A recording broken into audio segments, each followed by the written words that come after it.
माझे नाव आदित्य. मला तेलंगणा राज्यातील हैदराबाद या ठिकाणी प्रायव्हेट कंपनीत जॉब मिळाला होता. मला कामावर रुजू होण्यासाठी 15 दिवसांचा कालावधी बाकी होता. म्हणून एखादं घर भाड्याने आपल्याला मिळावं म्हणून मी 8 दिवसा अगोदर घरून निघालो होतो. मी महाराष्ट्रातील नांदेड या गावात राहणारा मुलगा आहे. मला घर लहान मिळालं तरी चालेल, पण कॉलनी किंवा गल्ली चांगली पाहिजे. आणि घर हे कंपनीपासून जवळच हवं होतं, कारण माझ्याकडे मोटरसायकल नसल्याने मला पायीच येणं जाणं करावं लागणार होतं. त्यासाठी मी घराच्या शोधात कंपनीच्या आजूबाजूला असलेला परिसर पाहू लागलो. पहिला दिवस माझा रिकामा गेला. सर्व कॉलन्या पाहिल्या, पण सर्वच ठिकाणी निराशा हाती आली. संध्याकाळी परत मी ज्या ठिकाणी लॉज केला होता त्या ठिकाणी येऊन पोहोचलो आणि स्वतःलाच प्रश्न करू लागलो, उद्या कोणत्याही हालतमध्ये आपल्याला घर मिळवायचेच आहे, असा प्रश्न मी केला. आणि रात्रीचे जेवण करून बेडवर जाऊन झोपलो. जेव्हा सकाळी मी तयार होऊन रूममधून बाहेर आलो आणि चाबी जमा करण्यासाठी लॉजच्या काउंटरवर आलो, तेव्हा काउंटरवर बसलेल्या माणसाने मला विचारले, भाई, और कितने दिन आप रुकोगे?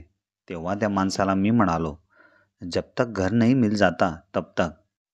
त्या माणसाला माझे म्हणणे समजले नव्हते. तो मला विचारू लागला, मतलब? मैं समझा नहीं भाई, आप क्या कहना चाहते हो? त्या माणसाला मी समजावून सांगितले, भैया मुझे यहाँ पर नौकरी लगी है, इसलिए कल पूरा दिन मैं अगल बगल के कॉलोनी में पूछताछ की, मुझे कहीं भी खाली किराए का मकान नहीं मिला.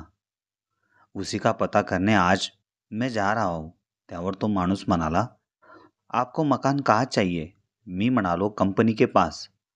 तेव्हा तो माणूस म्हणाला, आप कौन सी कंपनी में काम करते हो? मी त्याला माझ्या कंपनीचे नाव सांगितले. त्यावर तो मनुष्य हसू लागला आणि मला म्हणू लागला, आपका काम हो गया समझो, अब आप निश्चिंत रहो, आपको घर दिलाने की जिम्मेदारी मेरी. तेव्हा त्या माणसाला मी म्हणालो, भैया सही में मिल जाएगा ना घर? तो माणूस माझ्याकडे पाहून म्हणाला, आज शाम को हम घर देखने चलेंगे. बरे झाले, आज जास्त फिरण्याची गरज भासली नाही. त्यामुळे लॉजच्या रूमवरच मी संध्याकाळपर्यंत आराम केला आणि त्या माणसाची फोनची मी वाट पाहू लागलो. बरोबर 5:15 वाजेला त्या माणसाचा फोन माझ्या मोबाईलवर आला आणि मी खाली काउंटरवर येऊन त्याच्यासोबत घर पाहण्यासाठी आम्ही दोघंही निघालो. काही वेळातच आम्ही घराजवळ येऊन थांबलो.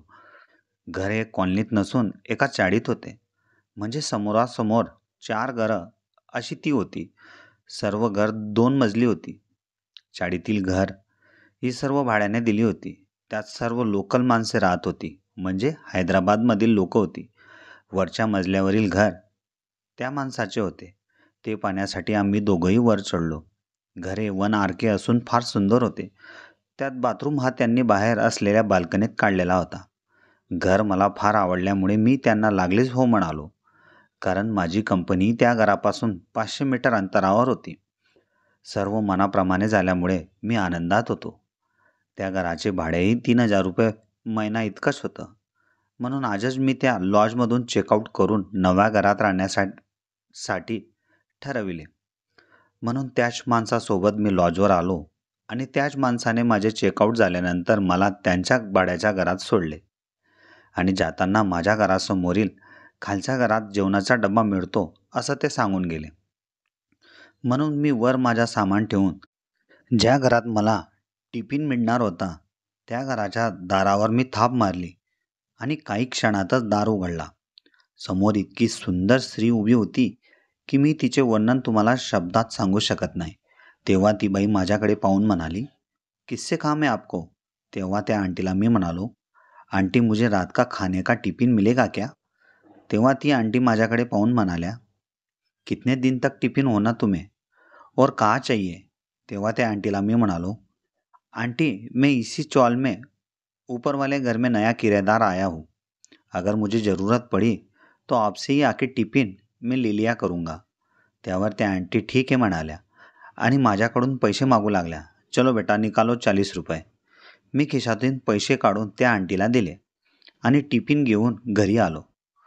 तोंड हात धुवून छान फ्रेश झालो आणि जेवणाला बसलो. टिफिन उघडून पाहिल्यावर त्यात फक्त सांबार, भात आणि भाजी होती. चपाती नव्हती. अरे देवा, माझ्या लक्षातच नव्हते की आपण साऊथ इंडियन भागात आलो आहोत. त्यांना मी चपातीबद्दल सांगायला हवं होते. चला, जाऊ द्या, उद्या सकाळी जेव्हा टिफिन घेईन तेव्हा चपातीबद्दल सांगेन, असं मी स्वतःला म्हणून जेवण सुरू केले.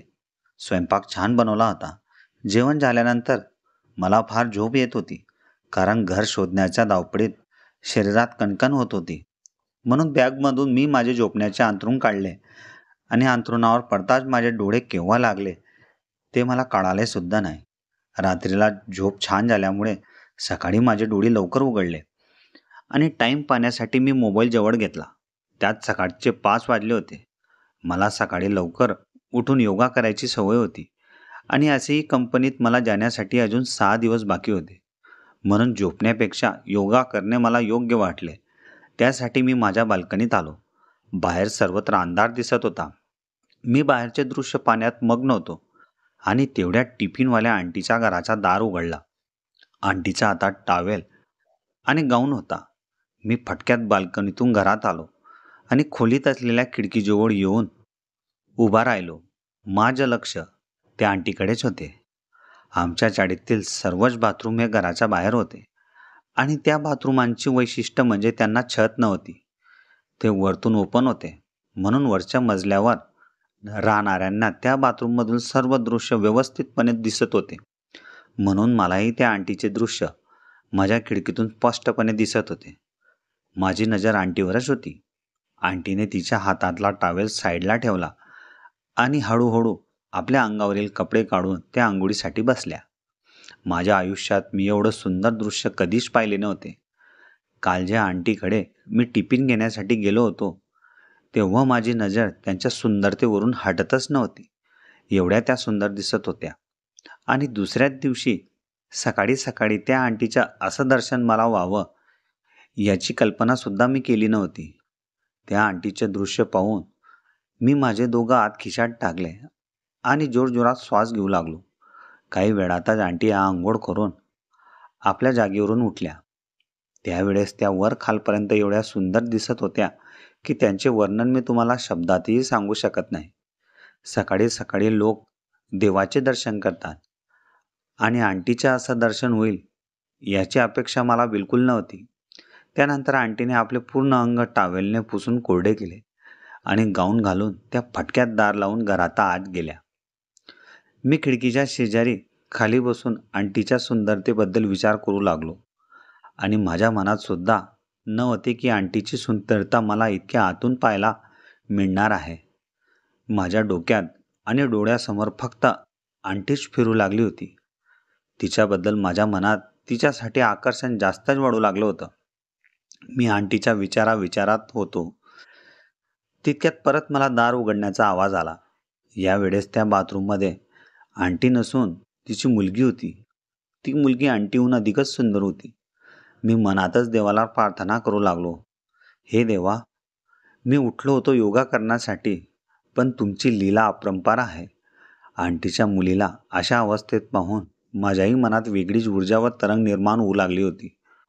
पण आंटीच्या मुलीची सुंदरता ही एखाद्या परीसारखी होती.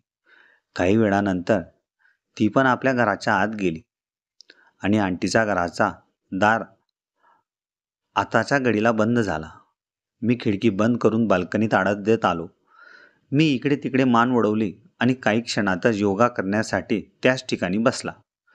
योगा करण्यासाठी ज्या वेळेस मी डोळे बंद करायचो त्यावेळेस माझ्या डोळ्यासमोर काही क्षणापूर्वी पाहिलेले आंटीचे व त्याच्या मुलीचे चित्र वारंवार फिरत होते. म्हणून योगा करण्यातही माझं मन लागत नव्हते. मी घरात येऊन मोबाईलवर व्हिडिओ पाहू लागलो. काही वेळापर्यंत मी मोबाईल पाहिला. त्यानंतर फ्रेश होऊन ब्रेकफास्ट करण्याचे मी ठरविले. म्हणून रात्रीच्या आंटीच्या घरून आणलेला जेवणाचा डबा मी धुतला आणि ब्रेकफास्ट घेण्यासाठी आंटीच्या घराजवळ येऊन पोहोचला आणि मी दारावर थाप मारली. काही वेळ थांबल्यावर दार कोणी उघडलाच नाही. म्हणून मी परत जोराने दाराला थाप मारली. तेव्हा दार हळूच आतल्या बाजूने उघडला, पण समोर कोणीच नव्हतं. म्हणून मी घराच्या आत डोकावून पाहिले. अजूनही कोणी त्या घरात नव्हते. म्हणून मी चप्पल काढून घराच्या आत शिरलो आणि हातातला डब्बा खाली ठेवून थोडा अजून पुढे गेलो. तेव्हा समोरचे दृश्य पाहून मला आश्चर्यच वाटले. कारण पुढच्याच हॉलमध्ये भिंतीवर ठोकलेल्या हँगरवर फक्त आंटीच्या व तिच्या मुलीचे आतले कपडे, ते पण 3-4 जोडीमध्ये लटकवलेले होते. त्यांच्याकडे मी एकटक लावून पाहत होतो आणि तेवढ्यात मला कोणाचा तरी आवाज आला आणि मी लागलीच भानावर आलो आणि परत दाराजवळ येऊन उभा राहिलो आणि आंटीला आवाज देऊ लागलो, "आंटी, कोई है क्या घर में?" तेवढ्यात दुसऱ्या रूममधून आंटी या बाहेरच्या दिशेने आल्या आणि मला विचारू लागल्या, "हाँ बोलो बेटा, क्या चाहिए तुम्हें?" तेव्हा आंटी ह्या गाऊनवर होत्या. त्या अतिशय सुंदर व नाजूक दिसत होत्या. "आंटी, यह आपका टिफ़िन, मुझे ब्रेकफास्ट चाहिए था. रात का खाना काफ़ी अच्छा था. जल्दी खाना खा लिया, इसलिए सुबह जल्दी भूख लग गई." तेव्हा आंटी मला म्हणाल्या, "बेटा, ब्रेकफास्ट में इडली और चटनी बनाया है, तुम्हें चलेगा ना?" तेव्हा मैं आंटीला म्हणालो, "चलेगा आंटी, मगर आंटी मुझे आज दोपहर के खाने में चपाती मिलेगी क्या? क्योंकि बिना चपाती का मेरा पेट भरता ही नहीं." तेव्हा आंटी मला म्हणाल्या, "बेटा, हमारे यहाँ कोई चपाती खाता ही नहीं, तो तुम्हें चपाती अलग से चाहिए तो उसका एक्स्ट्रा चार्ज देना होगा. एक चपाती का 5 रुपये है. तुम्हें कितना चपाती चाहिए दोपहर को?" त्यावर मी आंटीला म्हणालो, "3 चपाती बहुत हो गया मेरे लिए." तेव्हा आंटी मला म्हणाली, "ठीक है, तुम 12 बजे आके खाना लेके जाना और टिफ़िन मेरे तरफ दे दो, मैं तुम्हें ब्रेकफास्ट भर देती हूँ और इसी टिफ़िन को दोबारा लेके आना, इसमें आपको खाना दे दूंगी." तेव्हा मी आंटीजवळ टिफिन घेऊन गेलो. ज्यावेळेस पातेल्याचे झाकण उघडण्यासाठी आंटी खाली वाकल्या, त्याच वेळेस माझं लक्ष आंटीच्या त्या ठिकाणी गेले. ते इतके सुंदर व नाजूक होते. त्यांना पाहताच मी माझ्या खिशात परत हात टाकले आणि जोराचा श्वास घेतला. त्यात आंटीने आपल्या आतल्या भागात 3D डिझाईनचे कपडे घातले होते. त्यांच्यावरून माझी नजर हटतच नव्हती. काय सुंदर दिसत होते ते, असं मनाला वाटत होते की आंटीच्या ओठांवर ओठ या क्षणाला टिकवावे. पण मनाला सावरून मी त्याच ठिकाणी उभा राहून पाहू लागला. काही क्षणातच आंटी आपल्या जागेवर उभ्या राहिल्या आणि मी भानावर आलो. तेव्हा आंटी मला म्हणाल्या, "बेटा, तुम्हारी जॉब अभी तक शुरू नहीं हुई है क्या?" तेव्हा मी आंटीला म्हणालो, "आंटी, अभी 6 दिन बाकी है. मुझे घर मिल नहीं रहा था, इसलिए मैं गांव से जल्दी आ गया था." तेव्हा आंटी मला म्हणाल्या, "चलो फिर ठीक है, तुम्हारा टिफ़िन तो परमानेंट हमारे पास ही रहेगा." तेव्हा मी आंटीला म्हणालो, "जब मेरी जॉब शुरू हो जाएगी ना आंटी, तब खाली रात को ही मुझे टिफ़िन लगेगा, क्योंकि सुबह का खाना तो कंपनी हमें देती ही है." तेव्हा आंटी मला म्हणाली, "उतना भी चलता है बेटा, एक टाइम का टिफ़िन हमारे पास रहता है तो भी हमें काफ़ी मदद हो जाएगी." तेव्हा मी आंटीला विचारले, "आंटी, ऊपर वाले घर से नीचे वाले घर बड़े हैं क्या? आपका घर मुझे मेरे घर से काफ़ी बड़ा लग रहा है." त्यावर त्या आंटी मला म्हणाल्या, "हाँ, नीचे वाले घरों में 2 रूम एक किचन है और ऊपर वाले घरों में 1 रूम एक किचन है. ये सब लोड बेरिंग के घर है, इसलिए ऊपर ज़्यादा वेट नहीं दिया है, इसलिए सब ऊपर वाले घर सब 1 आर के निकाले हैं." तेव्हा आंटीने माझे नाव विचारले, "तुम्हारा नाम क्या है?" तेव्हा मी आंटीला म्हणालो, "मेरा नाम आदित्य है. आंटी, मैं घर में बैठे बैठे बोर हो जाता हूँ. आप अकेले ही काफ़ी मेहनत करती है, ऐसे मुझे लग रहा है. मैं भी तुम्हें थोड़ा बहुत हेल्प कर दिया करूँगा, जब तक मैं जॉब पर नहीं जाता तब तक." त्यावर त्या आंटी मला म्हणाल्या, "हाँ, मेहनत तो काफ़ी लगती है अकेले में. मैं भी परेशान हो जाती हूँ. तुम्हें जब भी मौका मिले तो तुम आ सकते हो." तेव्हा मी आंटीला म्हणालो, "मैं अभी ब्रेकफास्ट करके आपको दोपहर का खाना बनाने में आपकी मदद करता हूँ. मगर आंटी, मुझे एक बात आपसे पूछनी थी. अंकल आपकी मदद नहीं करते हैं क्या इस काम में? आप अकेले ही रहती है क्या घर में?" तेव्हा आंटी मला म्हणाल्या, "आदित्य, तुम्हारे अंकल इस दुनिया में नहीं है. उन्हें गए हुए 6 साल हो गए. मेरे साथ मेरी लड़की रहती है, उसका नाम पूनम है. अभी वो BSc के सेकंड ईयर में पढ़ती है. फिलहाल तो कॉलेज गई है, मगर रात का खाना बनाने में वो मेरी काफ़ी मदत करती है." मी आणि आंटी आता मन मोकळेपणाने एकमेकांशी बोलू लागलो होतो. मी आंटीला म्हणालो, "आंटी, मैं अभी ब्रेकफास्ट करके आता हूँ और खाना बनाने में आपकी मदद करता हूँ." तेवढं सांगून मी लागलीच माझ्या घरी आलो आणि ब्रेकफास्ट करण्यासाठी मी टिफिन उघडू लागलो. माझ्या डोळ्यासमोर आंटीचे चित्र व तिच्या घरी पाहिलेले तिचे ते कपडे वारंवार फिरत होते. आंटी, खाना बनाना तो मेरे लिए एक बहाना था. आपसे जो मुझे मिलना था मी फटक्यात ब्रेकफास्ट करून आंटीच्या घरी येऊन पोचलो. आंटीच्या घराचे दार हे उघडेच होते, म्हणून मला आत येण्याची आणि कोणत्याच गोष्टीची भीती नव्हती, कारण आंटी आणि माझी चांगली ओळख झाली होती. मी डायरेक्ट घरात घुसलो आणि पुढच्या हॉलमध्ये येऊन थांबलो. घरात सर्वत्र भांडे पसरलेले होते आणि गॅस शेगडीवर मोठे पातेले ठेवले होते आणि त्यात पाणी गरम होत होते. शेगडीच्या आवाजात आंटीला कळाले नव्हते की घरात कोणी शिरलं आहे की नाही, म्हणून आंटी काय करत आहे ते पाहण्यासाठी मी अजून थोडा पुढे सरकलो. तेव्हा समोरचे दृश्य पाहून माझे डोळे मोठेच झाले. मी माझ्या आयुष्यात याआधी कल्पनाही केली नव्हती आणि त्या पाहिलेल्या दृश्याचे वर्णनही मी तुमच्यासमोर करू शकणार नव्हतो. आंटी ही चांगले कपडे काढून फाटके कपडे घालत होती, पण तिची त्यावेळेस सुंदरता पाहून मी परत माझ्या केसांना दोघं हातात घट्ट दाबून ठेवले आणि लागलेच आंटीला मिठीत घ्यावे असं मला वाटू लागले होते. आंटीचे लक्ष माझ्याकडे जाण्यापूर्वीच मी दाराजवळ येऊन उभा राहिला आणि त्याच ठिकाणाहून मी आंटीला आवाज देऊ लागला, आंटी, मैं आदित्य बोल रहा हूँ, मैं आ गया. एवढ्यात आंटीच्या आतून आवाज आला, बस 2 मिनिट, मैं आ रही हूँ. तेवढ्यात जोपर्यंत आंटी येत नाही तोपर्यंत एका पातेल्यात भेंडी टाकून ठेवली होती आणि शेजारी 2-3 चाकू पडले होते. त्यातून एक चाकू मी हातात घेतला आणि फटाफट भेंडी कापायला सुरुवात केली. काही वेळाने आंटीही तिचे कपडे चेंज करून माझ्यासमोर येऊन उभी राहिली आणि मला म्हणू लागली, अरे आदित्य, तुमने तो काम शुरू भी कर दिया. पहले हम दोनों भेंडी काट लेते हैं, उसके बाद बचा हुआ काम करते हैं. आंटी भेंडी कापण्यासाठी माझ्यासमोरच बसली. आमच्या दोघांच्या गप्पा सुरूच होत्या आणि अचानक माझं लक्ष आंटीच्या त्या ठिकाणी गेले. त्याच ठिकाणी आंटीचा गाऊन हा फाटलेला होता. आंटीचे मला स्पष्ट दिसू लागले होते. त्यांना पाहून माझ्या मनात तरंग उडू लागल्या होत्या. माझं लक्ष त्या ठिकाणाहून हटतच नव्हतं. काही वेळानंतर आमची भेंडी कापून झाल्यावर मी व आंटी तांदूळ धुण्यासाठी पोर्चमध्ये आलो. तांदूळ धुताना आंटीचा हात माझ्या हाताला स्पर्श होऊ लागला होता. त्यांच्या हाताचा स्पर्श इतका कवडा व नाजूक होता, मी तुम्हाला शब्दातही सांगू शकत नव्हतो. त्यानंतर आमचा भातही झाला, फक्त सांबार राहिलं होतं. तेव्हा आंटी मला म्हणाल्या, आदित्य, तुम अब घर जाओ, तुम्हारी वजह से आज मेरा खाना जल्दी हो गया, नहीं तो इतना ही खाना बनाने में मुझे 1 बज जाता था. एवढं सांगून आंटी रूममध्ये गेल्या आणि मी त्याच ठिकाणी उभा राहिला व भाजीचे पातेले मी हातात घेऊन त्याला साईडला केले आणि आंटी ज्या रूममध्ये गेली होती त्या रूमजवळ मी आलो. आंटी आपला फाटका गाऊन बदलत होती. परत आंटीची सुंदरता मला जवळून पाहायला मिळाली. त्यानंतर मी गेटजवळ येऊन उभा राहिला आणि जेव्हा आंटी बाहेर आल्या त्याच वेळेस मी त्यांना भेटून माझ्या घरी आलो. काही वेळाने आंटीची मुलगी कॉलेजमधून घरी आली होती आणि ती स्वयंपाक झालेला पाहून आंटीला म्हणाली, अम्मा, आज खाना जल्दी बना लिया तुमने.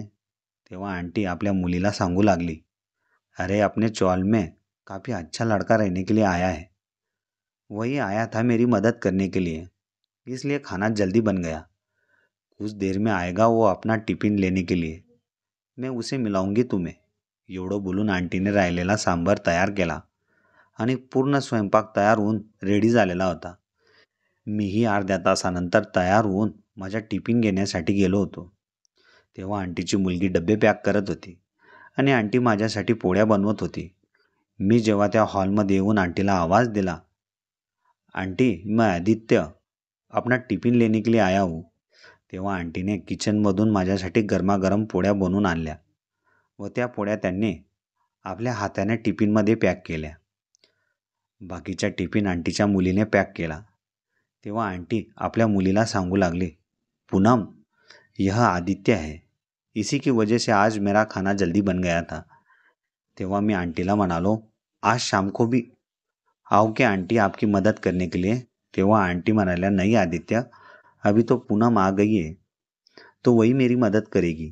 त्यावर पूनम मला म्हणाली, नहीं नहीं आदित्य, तुम अम्मा की मदद के लिए आ जाना, क्योंकि मेरी 5 बजे ट्यूशन है, आज मुझे जाना ज़रूरी है, क्योंकि मेरा एग्ज़ाम भी नज़दीक आ रहा है. तेव्हा मी आंटीला म्हणालो, ठीक आहे आंटी, मैं 5:30 बजे आपकी मदत के लिए आ जाऊंगा. एवढं सांगून मी त्या ठिकाणाहून आपल्या घरी आलो. छानपैकी जेवण करून मी संध्याकाळपर्यंत आराम केला आणि तोंड हात धुवून मस्तपैकी सजून दजून आंटीच्या घरी आलो आणि आंटीला मी आवाज दिला. त्यावेळेस आंटी हॉलमध्ये येऊन मला म्हणाल्या, अरे तुम आ भी गए आदित्य. तेव्हा मी आंटीला म्हणालो, आज सब्जी नहीं बनानी है क्या आंटी? त्यावर आंटी मला म्हणाले, नहीं, अभी खाली मसाले की सब्जी बनेगी और चावल. हमारे यहाँ एक ही टाइम सब्जी बनाते हैं और शाम को मसाले वाली भाजी बनाते हैं. आंटी आपले कपडे चेंज करून तयारच होत्या. तेव्हा त्यांनी गॅसवर मला मोठे पातेले ठेवायला सांगितले आणि त्यात पाणी भरायला सांगितले. त्यानंतर आम्ही दोघांनी तांदूळ धुवून त्या पातेल्यात टाकले आणि काही वेळ मी आंटी काय करत आहे ते पाहू लागलो. खाली सगळीकडे पाण्याने ओले झाले होते, म्हणून आंटीने पुसण्यासाठी हातात पोछा घेतला आणि आंटी पूर्ण हॉल पुसू लागल्या. तोपर्यंत मी पण माझ्या मोबाईलमध्ये त्यावेळी यूट्यूब पाहू लागलो होतो आणि अचानक आंटीचा पाय निसटला आणि आंटी डायरेक्ट माझ्या अंगावर येऊन पडल्या. आंटीचा बॅलन्स गेल्यामुळे त्या माझ्या अंगावर आल्या. काही वेळापर्यंत आंटी आणि मी एकमेकांच्या डोळ्यात एकटक नजरेने पाहू लागलो होतो. आंटीच्या त्या कापसासारख्या लागणाऱ्या ते माझ्या अंगाला स्पर्श करत होते. त्यामुळे माझ्या मनात आणि शरीरात एक वेगळी जाग निर्माण झाली होती. काही मिनिटापर्यंत आंटी तशाच माझ्या अंगावर पडून माझ्याकडे पाहत होत्या. आंटीचे वजन जास्त असल्यामुळे मला आता कसं तरी होऊ लागलं होतं. त्यामुळे आंटींना मी म्हणालो, आंटी तुम्ही चोट तो लगी नाही ना? तेव्हा आंटी माझ्या अंगावरून उठल्या. मला दोघं हातात धरून त्यांनी उठवले आणि मला म्हणू लागले, आदित्य तुम्हें लगा तो नहीं ना? तेव्हा मी आंटीला म्हणालो, नहीं आंटी, मुझे कुछ नहीं लगा, बस थोडीशी खरोच पैरों को आई है. तेव्हा आंटी माझे दोघं हात पकडून मला त्यांच्या रूममध्ये घेऊन गेल्या आणि माझ्या पाय पाहू लागली.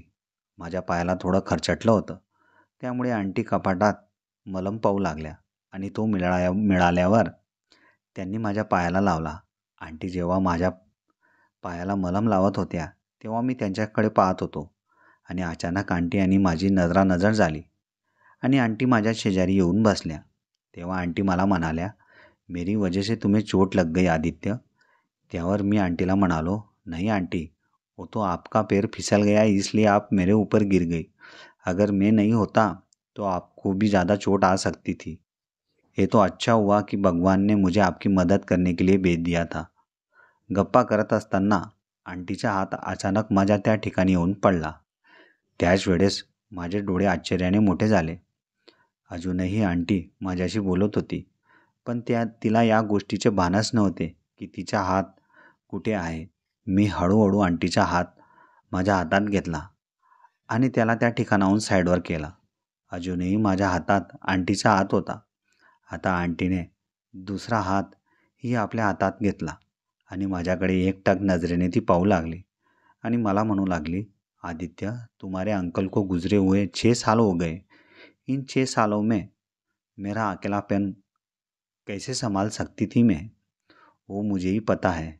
एक आदमी बिना औरत के रह सकता है, मगर एक औरत बिना आदमी के कभी नहीं रह सकती. तुम मेरी मजबुरी समज सकते हो आदित्य.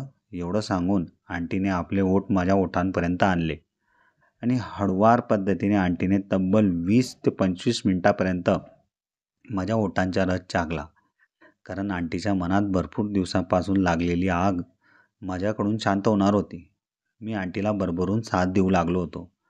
आता आम्ही दोघे एकमेकांच्या मिठीत एवढे घट्ट सांभाळून गेलो होतो की एकमेकांना सोडायची इच्छाही होत नव्हती. आंटीचेही माझ्याबद्दल आकर्षण भरपूर होते. हळूहळू मी व आंटीने आमच्या अंगावरील कपडे बाजूला ठेवून एकमेकांवर 1 तासापर्यंत भरभरून प्रेम केले. भरपूर दिवसानंतर आंटी आज शांत झाल्या होत्या. मलाही आंटीची ओढ जेव्हा त्यांना पहिल्या वेळेस पाहिले होते त्या दिवसापासूनच होती. आता दररोज आंटी आणि माझे सकाळचे नित्यक्रम झाले होते. ज्यावेळेस पूनम कॉलेजला जायची त्याच वेळेस मी आंटीच्या मदतीला यायचो आणि स्वयंपाक झाल्यानंतर आम्ही एकमेकांवर भरभरून प्रेम करायचो. काही दिवसांनी माझ्याही जॉबवर जाण्याची वेळ झाली होती. माझ्या जॉबचा टायमिंग सकाळी 7 ते संध्याकाळी 7 वाजेचा असायचा. संध्याकाळी पूनम घरात असल्यामुळे माझ्या आणि आंटीचा मेळ होत नव्हता. ज्यावेळेस मी टिफिन घेण्यासाठी आंटीच्या घरी जायचो त्याच वेळेस आंटी मला सांगायचे, आदित्य तुम घर जाओ, तुम्हारा टिफिन मैं घर में ही लेके आऊंगी. त्या दिवसापासून रोज संध्याकाळी मी खाली टिफिन ठेवून जायचा आणि भरलेला टिफिन घेऊन आंटी माझ्या घरी यायची. मग आम्ही दोघंही माझ्याच घरी अर्ध्या तासापर्यंत एकमेकांवर भरभरून प्रेम करायचो. आमच्या एकमेकींच्या बेटीची चाहूल पूनमलाही लागली होती. पूनमला कळून चुकले होती की आई आणि आदित्य यांच्यात काहीतरी सुरू असावे. म्हणून पूनम आमच्या दोघांवरही लक्ष ठेवून होती. एके दिवशी सकाळी 5:30 वाजता पूनम ज्या वेळेस बाथरूममध्ये होती त्याच वेळेस बाल्कनीतून तिची आणि माझी नजरानजर झाली. मला भीती वाटू लागली होती. जर पूनमने आंटीला सांगितले तर सर्व सुरळीत चाललेलं काम बिघडेल. म्हणून मी कंपनीला न जाता पूनम ज्या रस्त्याने कॉलेजला जायची त्या रस्त्यावर येऊन मी तिची वाट पाहत राहिला. काही वेळाने पूनम लांबून मला येताना दिसली. ती माझ्याजवळ आली तेव्हा ती माझ्यावर फार रागावलेली होती. तेव्हा मी पूनमला सांगितले, पूनम मुझसे गलती हो गई. मुझे पता ही नहीं था कि तुम उस जगह क्या कर रही हो. पूनम मला म्हणाली, मुझे सब पता है तुम्हारे और अम्मा के बीच में क्या है. मुझे ज़्यादा सिखाने की ज़रूरत नहीं है. तुम्हें मैं माफ़ कर सकती हूँ तुम अगर मेरा काम करोगे तो. जिस तरह तुम अम्मा को खुश रखते हो ऐसे मुझे भी खुश रखना होगा तुम्हें. तिचे शब्द ऐकून मी आश्चर्यचकितच झाला. मेरे तो पांचों उंगलियां घी में असं मला वाटू लागलं होतं. मैं तुम्हें दोपहर को तुम्हारे घर में मिलती हूँ. ऐसे भी अम्मा को पता है कि तुम कंपनी में गए हो और मैं ट्यूशन के बहाने से तुम्हारे पास आ जाऊंगी. मी ठीक आहे म्हणालो. त्याच वेळेस मी चॉलमध्ये जाऊन हळूवार पद्धतीने माझ्या घरात गेलो. कारण आंटीची नजर माझ्यावर पडायला नको, नाहीतर आंटीच मला परत बोलवून घेईल. दुपारी 2:30 वाजेच्या सुमारास माझ्या दारावर कोणीतरी थाप मारली. मी दार उघडण्यासाठी गेलो तेव्हा समोर पूनम उभी होती. पूनम ही आंटीपेक्षाही सुंदर होती. पूनमचा हात पकडून मी घराच्या आत घेतले आणि वेळ वाया न जाऊ देता माझे ओठ तिच्या ओठांवर टेकवले.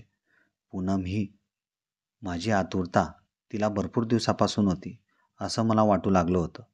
ती मला तिच्या मिठीतून सोडायला तयारच होत नव्हती. आम्ही दोघांनी भरभरून एकमेकांवर प्रेम केले. आता माझा प्रोग्राम फिक्स झाला होता. जेव्हा मला आंटीजवळ जायचे असायचे तेव्हा मी पूनमला घराबाहेर पाठवायचो आणि जेव्हा मला पूनम हवी असायची तेव्हा मी तिला माझ्याच घरी बोलवायचो. अशा प्रकारे साऊथ इंडियन आई व मुलीला दोघांना खुश ठेवण्याचे काम मी एकाच वेळेस करायचो.